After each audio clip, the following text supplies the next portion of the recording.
ইমানদারকে ডেকে আল্লাহ রাব্বুল আলামিন বলেছেন, তোমরা আল্লাহর রজ্জুকে শক্ত করে ধরো, তোমরা দলে দলে বিচ্ছিন্ন হয়ে যেও না, মত পার্থক্য সৃষ্টি করো না, তোমরা ফতোয়াবাজি করো না, দলে দলে বিচ্ছিন্ন হয়ে যেও না। সবচাইতে উত্তম কথা তো সেই ব্যক্তির যে নিজে আল্লাহকে বিশ্বাস করে, মানুষকে আল্লাহর দিকে ডাকে, আর নিজে নেক আমল করে, আর নিজে পরিচয় দিয়ে দেয় আমি হলাম একজন মুসলমান। রাহমাতুল্লাহি ওয়া বারাকাতুহু। ইন্নাল হামদালিল্লাহিল আকরামিল্লাযী খালাকাল ইনসানা ওয়া কাররামাহু ওয়া 'আল্লামাহু মিনাল বায়ানি মা লাম ইয়া'লাম। ফাসুবহানাল্লাযী লা ইহসা ইমতিনানুহু বিল লিসানি ওয়ালা বিল কলম। নাশহাদু আল্লা ইলাহা ইল্লাল্লাহু ওয়াহদাহু লা শারীকা লাহু ওয়া নাশহাদু আন্না সাইয়্যিদানা ওয়া হাবিবানা ওয়া মাওলানা মুহাম্মাদান আবদুহু ওয়া রাসূলুহু الذي أرسله بالحق بشيرا ونذيرا وداعيا إلى الله بإذنه وسراجا وقمرا منيرا. فقد قال الله تعالى في كلامه المجيد وفرقانه الحميد. সকলে জবান ছেড়ে পড়ে আউযু বিল্লাহি মিনাশ শাইতানির রাজিম। বিসমিল্লাহির রাহমানির রাহিম। يوم يجمعكم ليوم الجمع ذلك يوم التغابن ومن يؤمن بالله ويعمل صالحا يكفر عنه سيئاته ويدخله جنات تجري من تحتها الأنهار خالدين فيها أبدا. الأنهار خالدين فيها أبدا ذلك الفوز العظيم. الله أكبر. بسم الله الرحمن الرحيم. إن الله وملائكته يصلون على النبي يا أيها الذين آمنوا صلوا عليه وسلموا تسليما. সকলে দরুদ ইব্রাহিম পড়ি। আল্লাহুম্মা সাল্লি আলা মুহাম্মাদ ওয়া আলা আলি মুহাম্মাদ কামা সাল্লাইতা আলা ইব্রাহিম ওয়া আলা আলি ইব্রাহিম ইন্নাকা হামিদুম মাজিদ। আল্লাহুম্মা বারিক আলা মুহাম্মাদ ওয়া আলা আলি মুহাম্মাদ কামা বারাকতা আলা ইব্রাহিম ওয়া আলা আলি ইব্রাহিম ইন্নাকা হামিদুম মাজিদ।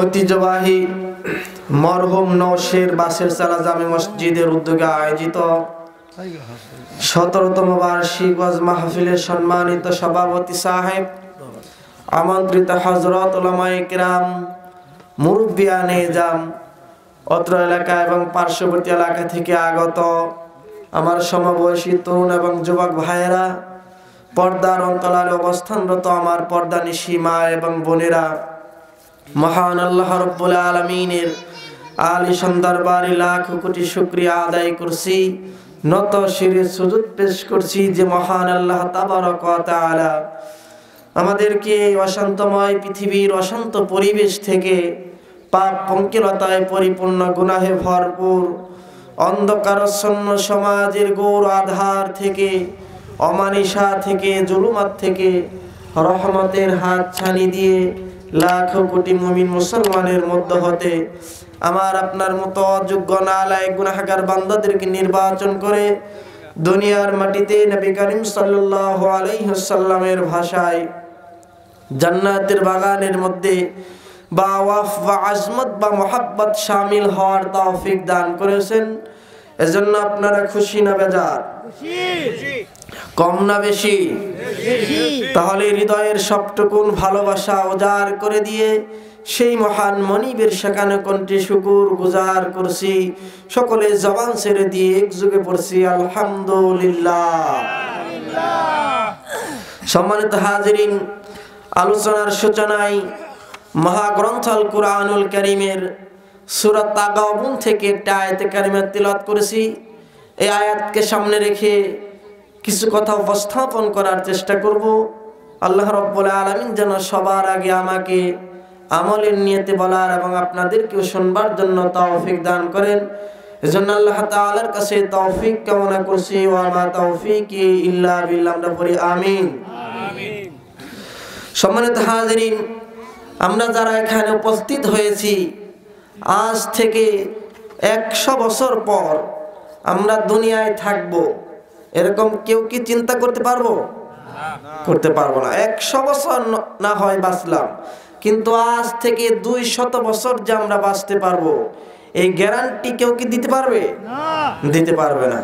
আল্লাহ রাব্বুল আলামিন নির্দিষ্ট একটা হায়াত দিয়ে আমাকে আপনাকে দুনিয়াতে পাঠিয়েছেন। প্রত্যেক দিন মালাকুল মউত হযরতে আজরাইল আলাইহিস সালাতুস সালাম 4 থেকে 5 বার আমার আপনার সঙ্গে দেখা করতে আসেন, কিন্তু মৃত্যুর ফয়সালা যেদিন হবেন সেদিন মালাকুল মউত জান কবজ না করে ফিরে যাবে না। ঠিক কি না? আল্লাহ রাব্বুল আলামিন নির্দিষ্ট একটা হায়াত দিয়ে, নির্ধারিত একটা হায়াত দিয়ে আমাকে আপনাকে দুনিয়ার জমিনের মধ্যে পাঠিয়েছেন। এই পৃথিবীর একজন সেরা পথশিল্পী মাইকেল জ্যাকসন, তিনি তার ব্যক্তিগত 25 থেকে 30 জন ডাক্তার ছিল। সে বলেছিল আমি 150 বছর বাঁচবো। কত বছর? 150 বছর বাঁচবো। কিন্তু আল্লাহ রাব্বুল আলামিন তাকে 50 বছরে দুনিয়ার জমিন থেকে তুলে নিয়েছেন। তার ব্যক্তিগত ডাক্তার ছিল 25 থেকে 30 জন। তিনি বলেছিলেন আমি যখন একটু অসুস্থ হয়ে যাব তোমরা আমার ট্রিটমেন্ট করবা। বিছানার সঙ্গে অক্সিজেনের ব্যবস্থা করে রাখা হয়েছিল। যখন আমি একটু অসুস্থ হব তখন তোমরা আমার সেবা করবা, ট্রিটমেন্ট করবা। কিন্তু মৃত্যুর ফয়সালা দুনিয়া থেকে নাকি আসমান থেকে? আসমান থেকেই মৃত্যুর ফয়সালা হবে। মৃত্যু দেন কে? আল্লাহ।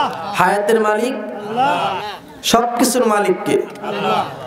আমার ভাইয়েরা, আল্লাহ রাব্বুল আলামিন বলেন কেন আমি মৃত্যু দিলাম, কি জন্য আমি মৃত্যু দিয়েছি। আল্লাহ রাব্বুল আলামিন সুন্দর করে কোরআনের মধ্যে বলেন আল্লাযী খালাকাল মাউতা ওয়াল হায়াতা লিয়াবলুয়াকুম আইয়ুকুম আহসানু আমালাও ওয়া হুয়াল আজিজুল গফুর। জোরে বলুন আল্লাহু আকবার। তিনি সেই সত্তা যিনি মৃত্যুকে সৃষ্টি করেছেন এবং জীবনকে সৃষ্টি করেছেন যেন তিনি বুঝে নিতে পারেন তোমাদের মধ্যে হতে কোন কোন বান্দা ভালো আমল করে যেতে পারে। বলেন সুবহানাল্লাহ। তাহলে স্পষ্ট হলো আল্লাহ রাব্বুল আলামিন আমাকে আপনাকে দুনিয়ার জমিনের মধ্যে পাঠিয়েছেন ভালো কাজ করার জন্য না খারাপ কাজ করার জন্য? ভালো কাজ করার জন্য আল্লাহ রাব্বুল আলামিন আমাকে আপনাকে দুনিয়ার জমিনের মধ্যে পাঠিয়েছেন। কিন্তু আমার সমাজের মধ্যে ভালো কাজ বেশি না মন্দ কাজ বেশি? মন্দ কাজের সংখ্যাই বেশি, ভালো কাজের সংখ্যা কম। আমার সমাজের মধ্যে ভালো মানুষ বেশি না খারাপ মানুষ বেশি? বলেন। খারাপ মানুষের সংখ্যাই বেশি। নামাজি মানুষ বেশি না বেনামাজির সংখ্যা বেশি? বেনামাজির সংখ্যা বেশি। এই জন্য যখন আপনি ভালো কাজ করতে যাবেন দেখবেন বাধা চলে আসে, কিন্তু মন্দ কাজের মধ্যে কোনো বাধা আসে না। ঠিক কি না? মন্দ কাজের মধ্যে কোনো বাধা নাই, ভালো আমলের মধ্যেই বাধা চলে আসে। এর কারণ হলো আমার দেশের অধিকাংশ মানুষগুলোই খারাপ। মানুষ যদি ভালো থাকতো ভালো কাজে কোনোদিন বাধা আসতো না, মন্দ কাজেই বাধা আসতো। আমার ভাইয়ের, আল্লাহ রাব্বুল আলামিন আমাকে আপনাকে কেন দুনিয়ার জমিনের মধ্যে পাঠিয়েছেন? কুনতুম খায়রা উম্মাতিন উখরিজাত লিন-নাসি তা'মুরুনা বিল মা'রুফি ওয়া তানহাউনা আনিল মুনকার। জোরে বলুন আল্লাহু আকবার। আল্লাহু আকবার। তোমরা শ্রেষ্ঠ জাতি, তোমাদেরকে পাঠানো হয়েছে মানুষের কল্যাণের জন্য। তোমরা সৎ কাজে আদেশ করবে আর অসৎ কাজে নিষেধ করবে, আর তোমরা দুনিয়ার জমিনের মধ্যে কোনো বিশৃঙ্খলা সৃষ্টি করবে না। সুবহানাল্লাহ। দুনিয়ার জমিনের মধ্যে তোমরা ফাসাদ সৃষ্টি করবে না। কিন্তু দুনিয়ার জমিনের মধ্যে ফাসাদ আছে না নাই? আমার মতো আপনার মতো দাড়ি রেখে টুপি মাথায় দিয়ে লম্বা জুব্বা পরে ফাসাদ সৃষ্টি করে এমন মানুষ সমাজে আছে না নাই? একজন আরেকজনকে গালি দেয়, একজন আরেকজনকে বলে, ও বলে ওকে ও হচ্ছে ওহাবি, ও বলে ওকে ও হচ্ছে সুন্নি। একজন বলছে আমি হানাফি আর একজন বলছে আমি হচ্ছে আহলে হাদিস। এগুলো কি মুসলমানদের পরিচয়? এগুলো কোনোদিন মুসলমানদের পরিচয় হতে পারে না। আমার ভাইয়েরা, এই পৃথিবীর সর্বপ্রথম মানব হযরতে আদম আলাইহিস সালাম থেকে শুরু করে আমার আপনার নবী জনাবে মুহাম্মদুর রাসূলুল্লাহ সাল্লাল্লাহু আলাইহি ওয়াসাল্লাম পর্যন্ত যত পয়গম্বর দুনিয়ার জমিনের মধ্যে এসেছিলেন, প্রত্যেকটা পয়গম্বরের দাওয়াতি মিশন ছিল ভিন্ন না এক ছিল। কেন? তাদেরকে কিভাবে দাওয়াতি কাজ পরিচালনার জন্য আল্লাহ রাব্বুল আলামিন পাঠিয়েছেন। ওয়ালাকাদ বা'আসনা ফি কুল্লি উম্মাতির রাসূলান আন ইবুদুল্লাহা ওয়াজতানিবুত তাগুত। জোরে বলুন আল্লাহু আকবার। আল্লাহু আকবার। প্রত্যেকটা নবী রাসূলের কাজ ছিল তারা ইবাদত করবে কার? আর তাগুতকে তোমরা পরিহার করে চলবে। সমাজের মধ্যে সবচাইতে বড় তাগুত তো সেই ব্যক্তি যে নিজে আল্লাহকে মানে না, অন্য কেউ আল্লাহকে মানতে দেয় না। ঠিক কি না? সে নিজে আল্লাহর আইন চায় না, অন্য কেউ আল্লাহর আইন মানতে দিবে না। আমার ভাইয়েরা, আমরা দলে দলে বিচ্ছিন্ন হয়ে যাচ্ছি। আমাদেরকে ঐক্যের প্ল্যাটফর্মে আসতে হবে। ঐক্য দেখতে চান কে?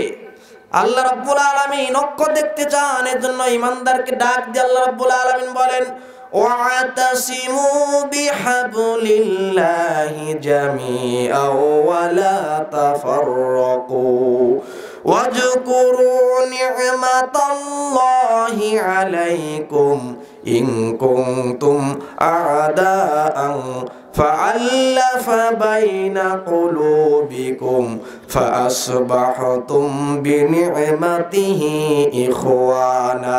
জোরে বলুন আল্লাহু আকবার। ঈমানদারকে ডেকে আল্লাহ রাব্বুল আলামিন বলেছেন, তোমরা আল্লাহর রজ্জুকে শক্ত করে ধরো, তোমরা দলে দলে বিচ্ছিন্ন হয়ে যেও না, মত পার্থক্য সৃষ্টি করো না, তোমরা ফতোয়াবাজি করো না, দলে দলে বিচ্ছিন্ন হয়ে যেও না। সবচাইতে উত্তম কথা তো সেই ব্যক্তির যে নিজে আল্লাহকে বিশ্বাস করে মানুষকে আল্লাহর দিকে ডাকে আর নিজে নেক আমল করে আর নিজে পরিচয় দিয়ে দেয় আমি হলাম একজন মুসলমান, ঠিক কি না? আমাদের মূল পরিচয় হবে আমরা একজন মুসলমান। আমি কি হানাফি নাকি আহলে হাদিস, আমি কি ওয়াহাবি না সুন্নি, এটা মুসলমানদের পরিচয় হতে পারে না। আল্লাহ রাব্বুল আলামিন বলেন, ওয়ামান আহসানু কাওলাম মিম্মান দাআ ইলাল্লাহি ওয়া আমিলা সালিহাও ওয়া ক্বালা ইন্নানি মিনাল মুসলিমিন। জোরে বলুন আল্লাহু আকবার। তার কথার চাইতে শ্রেষ্ঠ কথা কার হতে পারে যে আল্লাহকে বিশ্বাস করে, আল্লাহকে ডাকে আর মানুষদেরকে আল্লাহর পথে ডাকে, নিজে নেক আমল করে আর বুক উঁচু করে পরিচয় দেয় আমি একজন সুন্নি, আমি একজন হানাফি, আমি একজন ওয়াহাবি, এগুলো পরিচয় দেয় না, বুক উঁচু করে পরিচয় দেয় আমি হলাম একজন মুসলমান। সুবহানাল্লাহ। ইউক্রেন সহ্য করতে পারলো না। এরপরে ইরানের সামরিক প্রধান কাসেম সুলাইমানিকে হত্যা করলো। কোন মুসলিম হত্যা করেছে? মুসলমান হত্যা করে নাই। ইহুদি খ্রিস্টানেরা চক্রান্ত করে ইরানের সামরিক প্রধান কাসেম সুলাইমানিকে হত্যা করলো, কিন্তু মুসলমান এই সংবাদ শুনে হাসে। হাসার কারণ কি? সে হচ্ছে শিয়া, সে শিয়া সম্প্রদায়ের লোক থাকার কারণে হাসাহাসি করতেছে। কিন্তু আপনি যে হাসতেছেন, আপনার ফতোয়া তো ইউরোপ আমেরিকার পক্ষে চলে যাচ্ছে, ঠিক কিনা বলে? কাসেম সুলাইমানিকে হত্যা করলো ইহুদি এবং খ্রিস্টানেরা চক্রান্ত করে, এই সংবাদ শুনে মুসলমান হাসাহাসি করে। ব্যক্তিগত আকীদাগত সমস্যা থাকতেই পারে, এর মানে এই নয় যে আপনার ফতোয়া চলে যাবে ইউরোপ এবং আমেরিকার পক্ষে, ঠিক কিনা বলে? আমাদেরকে এক হতে বলেছেন কে? আল্লাহ রাব্বুল আলামিন আমাদেরকে ঐক্যের প্ল্যাটফর্ম গড়তে বলছেন। এই ঐক্য দেখতে চান কে? আল্লাহ রাব্বুল আলামিন ঐক্য দেখতে চান। আমার ভাইয়েরা, মুসলমানদের কালেমা তো এক, মুসলমানদের কালেমা কোনোদিন দুইটা হতে পারে না।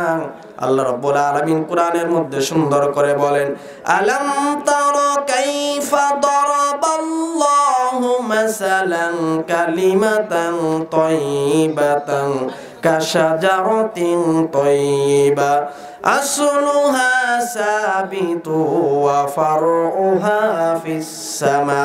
জোরে বলুন আল্লাহু আকবার। হে রাসূল, আপনি কি লক্ষ্য করেন না মুসলমানদের কালেমা তো একটা। মুসলমানদের কালেমা হলো বৃক্ষের ন্যায়, যেই বৃক্ষের গোড়া নিচের দিকে একেবারে মজবুত, ডালপালাগুলো বিস্তৃত। মুসলমানদের কালেমা হলো বৃক্ষের ন্যায়। বৃক্ষ বলতে খেজুর বৃক্ষকে বোঝানো হয়েছে। খেজুর বৃক্ষ যেরকম হাজারো ঝড় ঝাপটা আসুক না কেন অন্যান্য গাছপালাগুলো উপড়ে পড়ে যায়, কিন্তু খেজুর বৃক্ষগুলো সোজা হয়ে দাঁড়িয়ে থাকে, ঠিক কিনা বলে? মুসলমান ঠিক তেমনি দলে দলে বিচ্ছিন্ন না হয়ে কালেমার বাণী নিয়ে, কালেমা নিয়ে একেবারে সেই খেজুর বৃক্ষের মতো দাঁড়িয়ে থাকবে, বলেন সুবহানাল্লাহ। কিন্তু মুসলমানদের মধ্যে একটা ডিভাইডেড সৃষ্টি করার পেছনে ইহুদি খ্রিস্টানদের এখানে ষড়যন্ত্র আছে না নাই? ইহুদি খ্রিস্টান চেষ্টা করতেছে মুসলমানদেরকে কিভাবে দলে দলে বিচ্ছিন্ন করে ইসলাম থেকে দূরে রাখা যায়, ঠিক কিনা বলে? কিন্তু আমাদের তো প্রশ্নের কোনো শেষ নাই। দেখবেন আমরা যখন স্টেজে উঠি, বলে হুজুর নবী কি নূরের তৈরি না মাটির তৈরি? প্রশ্নের কোনো সাইজ বাইজ নাই। এই প্রশ্ন করা আপনার উচিত নয়। আপনার প্রশ্ন করা উচিত ছিল সেই সিরিয়ার জমিনের মধ্যে মুসলমান নির্যাতনের শিকার কেন? মুসলমান সেই ইরানে মুসলমান মার খায় কেন? ভারতে কেন মসজিদ ভাঙা হচ্ছে? কোরআনের পাখিরা কেন খাঁচার মধ্যে বন্দি থাকে? এগুলো প্রশ্ন করা উচিত ছিল, ঠিক কিনা?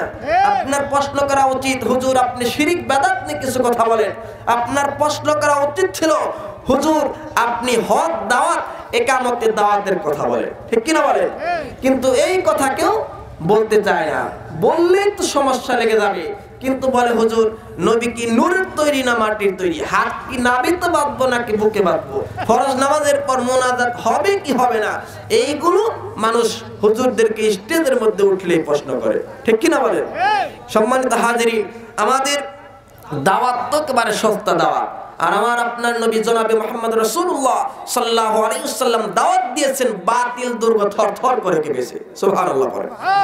নবীজি যখন মক্কা থেকে মদিনায় চলে গেলেন, মদিনায় যাওয়ার পরে বিশ্বের সেরা 6 জন রাষ্ট্রপ্রধানের কাছে চিঠি লিখলেন। তার মধ্যে একজন ছিলেন গোটা পৃথিবীর ওই সময়কার সবচাইতে বড় ক্ষমতাধর একজন নেতা, সেই নামটা ভুলে গেছি, কিন্তু যখন নেতার কাছে লেখা হলো আপনি ইসলাম গ্রহণ করেন, ইসলাম গ্রহণ করতে তাকে বলা হলো। নেতা বলতেছে, মনে মনে চিন্তা করতেছে, মোহাম্মদ যে চিঠি লিখেছে তার সাঙ্গপাঙ্গকে নিয়ে একেবারে একত্র করে বলতেছে, মোহাম্মদ মনে হয় আমার পায়ের নিচের জমি পর্যন্ত মুহাম্মাদের দখলে নিয়ে যাবে। সুবহানাল্লাহ পড়ে।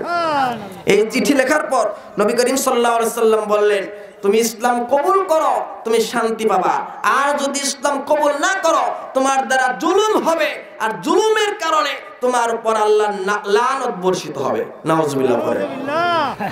আমার আপনার নবী জনাবে মুহাম্মদ রাসূলুল্লাহ সাল্লাল্লাহু আলাইহি সাল্লামের দাওয়াতি কাজ পরিচালনার একমাত্র উদ্দেশ্য ছিল আল্লাহর জমিনের মধ্যে আল্লাহর দ্বীন কায়েম করা। ঠিক কি না বলে? এই চিন্তা নিয়ে আমাকে আপনাকে দাওয়াতি কাজ করতে হবে। আর যদি এই চিন্তা না করেন, সামনে দুইটা পথ রয়েছে, একটা জান্নাত আর একটা জাহান্নাম। আমরা কি কেউ জাহান্নামে যেতে চাই? জাহান্নামে যেতে চাই না। জান্নাত জাহান্নামের ফয়সালা হবে কোথায়? দুনিয়াতে নাকি কিয়ামতের দিন? কিয়ামতের ময়দানে জান্নাত জাহান্নামের ফয়সালা হবে। জান্নাত জাহান্নামের ফয়সালা যেদিন হবে, সেই দিন যেই লোক জিতে যাবে সেই লোকটাই প্রকৃত সফলকাম। সুবহানাল্লাহ পড়েন। আমার ভাইয়েরা, কাল কিন্তু দুইটা, একটা হলো ইহকাল আর একটা হলো পরকাল। চোখ খোলা আছে, আমরা ইহকালে আছি, চোখ বন্ধ হয়ে যাবে, কোথায় চলে যাব? পরকালে চলে যাব। আমার ভাইয়েরা, কথাগুলো মনোযোগ সহকারে শুনতে হবে। যেখান থেকে তেলাওয়াত করেছি সূরা তাগাবুনের 9 নম্বর আয়াতের মধ্যে আল্লাহ রাব্বুল আলামিন সুন্দর করে বলেছেন, মানুষদেরকে আমি কিয়ামতের ময়দানে একত্রিত করব, জমা করব, সম্মেলন করব। সেই দিন জান্নাত জাহান্নামের ফয়সালা হবে। সেই দিন যেই লোকটা সফলকাম হবে, জান্নাত পেয়ে যাবে, সেই লোক জিতে যাবে, আর যেই লোকটা জাহান্নাম পাবে সেই লোকটা ঠকে যাবে। ঠিক কি না?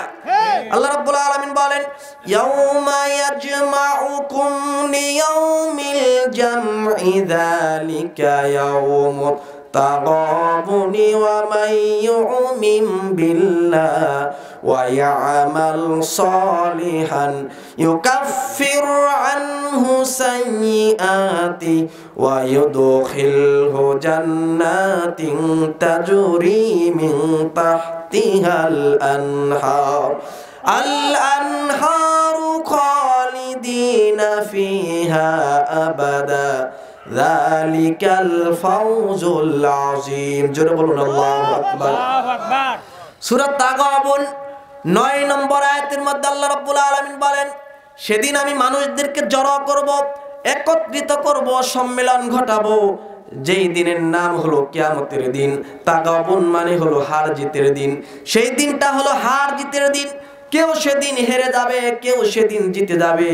যেই লোকটা হেরে যাবে সে জাহান্নামে যাবে। জাহান্নামে গিয়ে মনে হয় জিতবে, নাকি? জাহান্নামে গেলে কেউ জিতবে না। এই জন্য আমরা কেউ জাহান্নাম পেতে চাই না, সবাই আমরা জান্নাত পেতে চাই। জান্নাত যদি পেতে চাই, যে কাজ করলে জাহান্নাম দেওয়া হবে সেই কাজগুলো জানার দরকার আছে না নাই?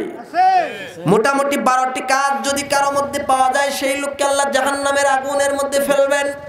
এই 12টি কাজ যাতে করে আমাদের মধ্যে ঘটে না যায়, এগুলো আমাদের জানার দরকার আছে না নাই? 12টি কাজ, 12টি অপকর্ম যেই লোকের মধ্যে পাওয়া যাবে। আজকের আলোচনার মূল টপিক হচ্ছে এটাই, 12টি অপকর্ম যদি কারোর মধ্যে পাওয়া যায়, আল্লাহ রাব্বুল আলামিন তাকে জাহান্নামের আগুনের মধ্যে নিক্ষেপ করবেন। বলেন নাউজুবিল্লাহ। এর মধ্যে 1 নাম্বার হলো, সঠিক জিনিসকে যে লোকটা না বুঝবে, কোরআন বুঝেও না, বোঝার চেষ্টাও করে না, বরঞ্চ দেখা যায় কোরআনের বিপরীত গান বাজনা শুরু করে দেয়। আছে না নাই? দেখবেন বিদেশ থেকে নায়িকা গায়িকা ভাড়া করে আনে, এগুলো তো আমাদের দেশে নাই। আছে না নাই? গান বাজনা করার জন্য বিদেশ থেকে নায়িকা গায়িকা ভাড়া করে। আমার দেশে এগুলো আছে না নাই? আবু জাহেল যেরকম মুহাম্মদ সাল্লাল্লাহু আলাইহি ওয়াসাল্লামের কণ্ঠে কোরআন শোনার জন্য মক্কার কাফের মুশরিকেরা চাতক পাখির মতো বসে পড়তো, আবু জাহেল তখন দেখতে পেল যে মুহাম্মদের কণ্ঠে কোরআন শোনার জন্য মানুষ জড়ো হয়ে যাচ্ছে, আমার গান বাজনাতে কেউ শুনবে না। এই জন্য সেই সিরিয়া থেকে, এরপরে বিভিন্ন রাষ্ট্র বাহরাইন থেকে নায়িকা গায়িকা অ্যাক্টরদেরকে ভাড়া করে এনে জমজমাট সে কনসার্টের আয়োজন করতো। এগুলো তো আমাদের দেশে আছে না নাই? এগুলো আমাদের দেশে হচ্ছে। অনেক বিভিন্ন ধরনের দেখবেন গান বাজনার আসর বিদেশ থেকে নায়িকা গায়িকা ভাড়া করে এনে কনসার্ট করা হয়। আর যুবকদের চরিত্র নষ্ট হওয়ার পেছনে সবচাইতে বড় এগুলোই দায়ী, ঠিক কিনা বলেন? যুব সমাজ ধ্বংসের দ্বার প্রান্তে চলে যাচ্ছে। অবৈধ পর্নোগ্রাফি, এরপরে বিভিন্ন সিনেমাগুলো, নাটকগুলো যুবকদের সামনে তুলে ধরার কারণে দিন দিন যুবকদের চরিত্র নষ্ট হয়ে যাচ্ছে, ঠিক কিনা? এদেশের সর্বোচ্চ বিদ্যাপীঠ ঢাকা ইউনিভার্সিটির একটা ছাত্রীর সতীত্বের হেফাজত করার কেউ নাই। একজন ছাত্রীর যে গায়ের একটা নিরাপত্তা দিবে এই লোক দেশে পাওয়া যায় না। এই জন্য দেখা যায় মাঝে মাঝে ধর্ষণের শিকার হচ্ছে, ঠিক কিনা বলেন? এই দর্শন যদি বন্ধ করতে চান, শুধু কোরআন দিয়ে সারা জীবন ওয়াজ করে দর্শন বন্ধ করা যাবে না। দর্শন বন্ধ করতে হলে জনসম্মুখে একজন দর্শককে তার শাস্তি কার্যকর করতে হবে, ঠিক কিনা বলেন? যদি একজন যে দর্শন করলো তার শাস্তি মানুষের চোখের সামনে কার্যকর করা হতো, দর্শন এমনিতেই বন্ধ হয়ে যেত, ঠিক কিনা বলেন? আমার ভাইয়েরা, সমাজের মধ্যে তো শান্তি এমনি এমনি আসবে না। শুধু ওয়াজ করলাম চলে গেলাম, শান্তি হবে না। কার কাছে আপনি বিচার দিবেন? বিচার দেওয়ার মানুষ আমার দেশে নাই, ঠিক কিনা? আম বাগানে এক যুবক আম চুরি করতেছিল। আম বাগানের মালিক দেখে বলতেছে, এই ছেলে, তুমি আমার আম বাগানে আম চুরি করতেছ দিনে দুপুরে, তোমার তো সাহস কম না? নামো নামো, তোমার বাবার কাছে আমি বিচার দিব। সে যুবক মুস্কি হেসে বলতেছে, আপনি আমার বাবার কাছে বিচার দিবেন? আমার বাবা তো সালানি উপরে বসে আছে। কথা কি বুঝতে পারছেন? আপনি কার কাছে বিচার দিবেন? বিচার দেওয়ার মানুষ আমার দেশে নাই, ঠিক কিনা বলেন? আমার ভাইয়েরা, সমাজে শান্তি তো এমনি এমনি আসবে না। বাড়িতে লেগেছে আগুন, আগুন নিবানোর জন্য কি দরকার? আসতে বলবেন না কিসের দরকার? পানির দরকার। এক লোক এলান জারি করে বলল, যার কাছে যা কিছু আছে তা নিয়ে তুমি আমাকে বাঁচাও। রাস্তা দিয়ে যাচ্ছিল একজন ব্যান ভর্তি লাকড়ি খড়ি নিয়ে, যখন শুনতে পেল যার কাছে যা কিছু আছে তা দিয়ে আমাকে বাঁচাও, আগুন নেবানোর চেষ্টা করো, বিসমিল্লাহ বলে ব্যান ভর্তি লাকড়ি খড়ি আগুনের মধ্যে ঢেলে দিল। আগুন বাড়বে না কমবে? আগুন বাড়বে। আর একজন যাচ্ছিল ড্রাম ভর্তি ডিজেল নিয়ে, যখন শুনল যার কাছে যা কিছু আছে তা দিয়ে আগুন নিবাও, আমাকে বাঁচাও, বিসমিল্লাহ বলে ড্রাম ভর্তি ডিজেল আগুনের মধ্যে দিল। আগুন বাড়বে না কমবে? আগুন তো বাড়বে। আগুনের মধ্যে যেরকম পেট্রোল ডিজেল অকটেন দিলে আগুন নিভবে না, বরঞ্চ বেড়ে যাবে, ঠিক তেমনি ভাবে সমাজের মধ্যে দেওয়া শান্তির আগুন লেগেছে, এগুলো তো এমনি এমনি বন্ধ হবে না। এগুলো বন্ধ করতে হলে আল্লাহর দ্বীন, আল্লাহর কোরআনের আইন দিয়ে এই সমাজ থেকে এবার শান্তি দূর করতে হবে, ঠিক কিনা বলে? কোরআনের আইন যদি সমাজের মধ্যে প্রতিষ্ঠিত হয়ে যায়, অশান্তির আগুন আর লাগবে না, অশান্তিগুলো এমনিতেই নিভে যাবে, সমাজের মধ্যে শান্তি প্রতিষ্ঠিত হবে। আমার ভাইয়েরা, আমি তো কাউকে গালি দেওয়ার জন্য আসি নাই, কারো বিরুদ্ধে কথা বলার জন্য আসি নাই। আমার দেশে যেই পীরগুলো দেখবেন হক্কানি পীর, সেই পীরকে আমরা সম্মান করি, মহব্বত করি, ঠিক না? যে পীর দেখবেন একামতের দিনের কথা বলে, তাকে আমরা সম্মান করি। কিন্তু সেই পীরের মুখ থেকে যদি একামতের দিনের বিপক্ষে কোনো কথা বের হয়, তাহলে তাকে আমরা কেউ মানতে চাবো না, ঠিক কিনা বলেন? তাকে আমরা কেউ গ্রহণ করবো না। পীর সম্মানিত। পীর শব্দের অর্থ হচ্ছে বুড়া। পীর শব্দের অর্থ কি? বুড়া। দেখবেন সৌদি আরবের প্রত্যেকটা আলেমকেই বলা হয় শায়েখ। কি বলা হয়? শায়েখ বলা হয়। শায়েখ শব্দের বাংলা হচ্ছে পীর, আর ফার্সি শায়েখ শব্দের বাংলা হচ্ছে বুড়া, আর ফার্সি হচ্ছে পীর। কিন্তু পীর যারা হক্কানি পীর, তাদেরকে আমরা মহব্বত করি, সম্মান করি, ভালোবাসি। যেমন পীর ছিলেন বড় পীর আব্দুল কাদের জিলানী রাহমাতুল্লাহি আলাইহি নিঃসন্দেহে তিনি একজন আল্লাহওয়ালা লোক ছিলেন। সুবহানাল্লাহ পড়েন। সুবহানাল্লাহ। হযরত শাহজালাল ইয়ামানি রাহমাতুল্লাহি আলাইহি শুয়ে আছেন কোথায়? সিলেটের জমিনে। বাড়ি ছিল কোথায়? ইয়ামেনে। গিয়েছেন ঘোড়ার পায়ের খুরার আঘাতে যেই ধুলাগুলো উড়েছে সেই ধুলার কণার সমান যোগ্যতাও আমি আব্দুল কাদেরের নাই। জোরে বলেন সুবহানাল্লাহ। আব্দুল কাদের জিলানী রাহমাতুল্লাহি আলাইহি কত বড় আল্লাহর ওলি ছিলেন, জীবনে কোনোদিন তার মুখ থেকে মিথ্যা কথা বের হয় না। জোরে বলেন সুবহানাল্লাহ। একদিন লেখাপড়া করার জন্য বিদেশে যাবেন, মাকে বললেন, মা আমি তো লেখাপড়া করতে যাচ্ছি। মা বললেন, জীবনে কোনোদিন মিথ্যা কথা বলবা না, তোমাকে আমি কিছু স্বর্ণ মুদ্রা দিয়ে দিচ্ছি, জীবনে কোনোদিন মিথ্যা কথা বলবা না। স্বর্ণ মুদ্রা নিয়ে যখন লেখাপড়া করার জন্য বিদেশে পাড়ি জমালেন, রাস্তায় ডাকাতের কবলে পড়লেন। ডাকাত বলতেছে, যুবক তোমার কাছে যা কিছু আছে দিয়ে দাও। আব্দুল কাদের জিলানী রাহমাতুল্লাহি আলাইহি সব দিয়ে দিলেন। ডাকাত বলতেছে, যুবক তুমি তো মিথ্যা বলতে পারতা, তুমি তো মিথ্যা বললা না। আব্দুল কাদের জিলানী বললেন, ডাকাতকে বললেন, আমি মিথ্যা বলবো কেন? আমার আম্মু আমাকে শিক্ষা দিয়েছেন জীবনে যাতে আমি কোনোদিন মিথ্যা কথা না বলি। জোরে বলেন সুবহানাল্লাহ।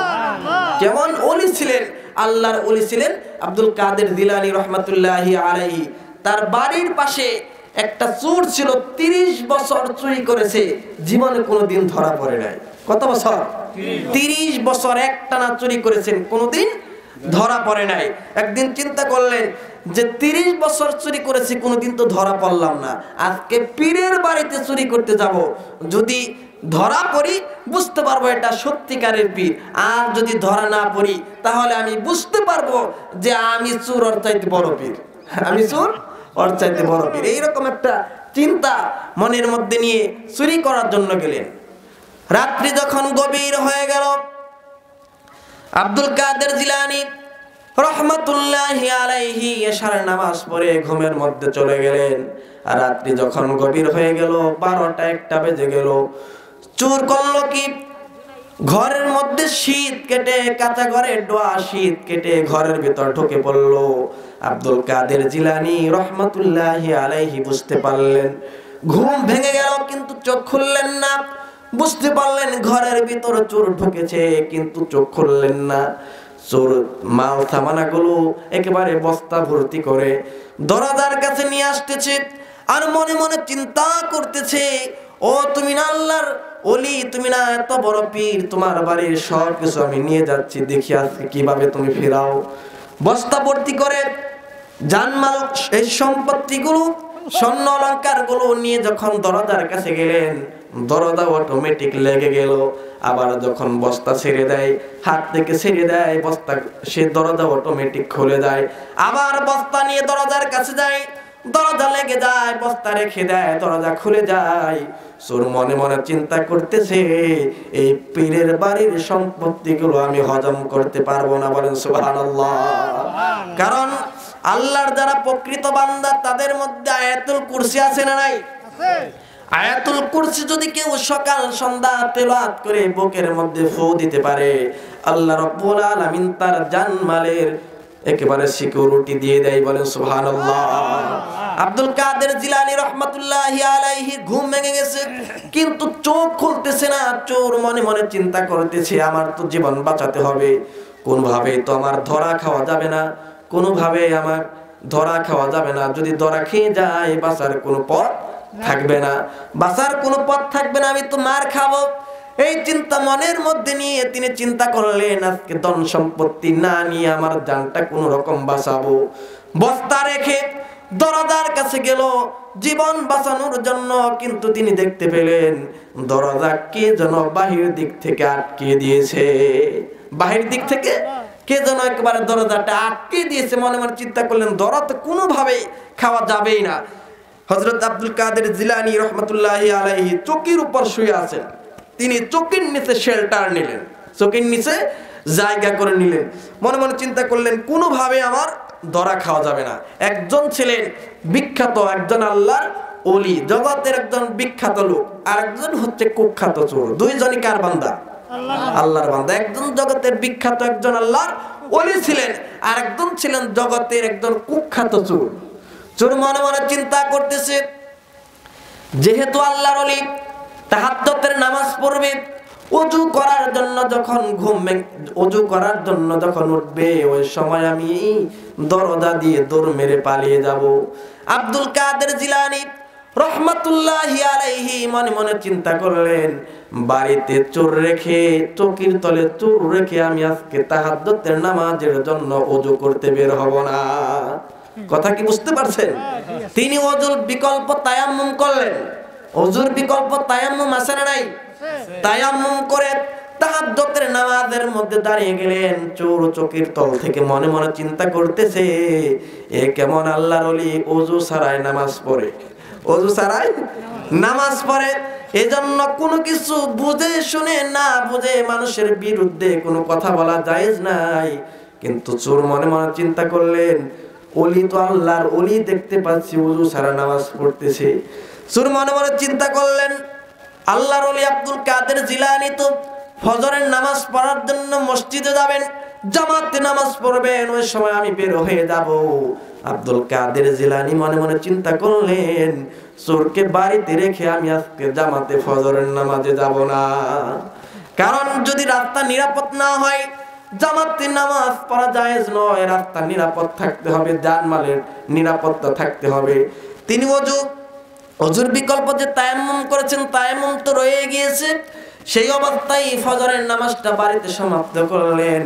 কিন্তু মানুষের আল্লাহর ওলি আব্দুল কাদের জিলানীর জন্য অপেক্ষা করলেন। যখন মসজিদে পেলেন না, মনে মনে চিন্তা করলেন, হুজুরের মনে হয় কোনো সমস্যা হয়েছে, অসুস্থ হলো কিনা, চলো আমরা দেখতে যাই। যখন তারা দেখার জন্য আব্দুল কাদের জিলানীর বাড়িতে চলে এলেন, দরজার মধ্যে নক করলেন, আওয়াজ চলে গেল।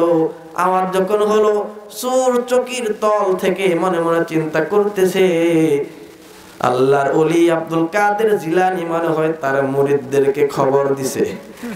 আল্লাহর ওলি আব্দুল কাদের জিলানী মনে হয় মুরিদদেরকে খবর দিছে, আজকে তোমার বাঁচার কোনো পথ নাই। এই ঘটনা এজন্য আপনাদের সামনে তুলে ধরলাম। দেখবেন কোন খারাপ মানুষ যদি ভালো মানুষের সঙ্গ নেয়, ভালো মানুষের সংস্পর্শে যায়, খারাপ মানুষটাও ভালো হয়ে যায়, ঠিক কি না? আর আমার দেশে এমন দরবার রয়েছে, বিড়ি খুল গেলে গাঁজা খুল হয়ে ফিরে আসে, ঠিক কি না? বলে আমার বলে কি, মনের পর্দা বড় পর্দা, বাইরের পর্দার দরকার নাই, আছে না নাই? বলে পানির তলে মোমবাতি বা বাতাসে নেবে না, অলির না পীরের নামে কেমন একটা কথা বলে যে পানির তলে মোমবাতি বা বাতাসে নিবে না, পীরের নামে হালকা দিলে ওযু গোসল লাগে না। চিৎকার দিয়ে বলে নাউজুবিল্লাহ। এই সমস্ত কথা কি বলা যাবে? যেই দরবারে নামাজ নাই, যেই দরবার গেলে রোজার কথা বলে না, সেই দরবার হচ্ছে বন্ধ দরবার, সেই দরবার আমরা কেউ যাব না, ঠিক কি না? বলে যেই দরবার গেলে নামাজের কথা বলবে, ইকামতের দিনের কথা বলবে, সেই দরবারে আমরা যাব, কোনো সমস্যা নাই। এই জন্য হক্কানি পীরের কাছে আমরা যাব, এতে কোনো সমস্যা নাই। কিন্তু বন্ধ দরবারগুলোতে আমরা কেউ যাব না। আমার ভাইয়েরা বলছি, 12টি অপকর্ম যদি কার মধ্যে পাওয়া যায়, আল্লাহ রাব্বুল আলামিন তাকে জাহান্নামের আগুনের মধ্যে নিক্ষেপ করবেন। জাহান্নামের আগুনের মধ্যে আল্লাহ রাব্বুল আলামিন আর কাকে ফেলবেন?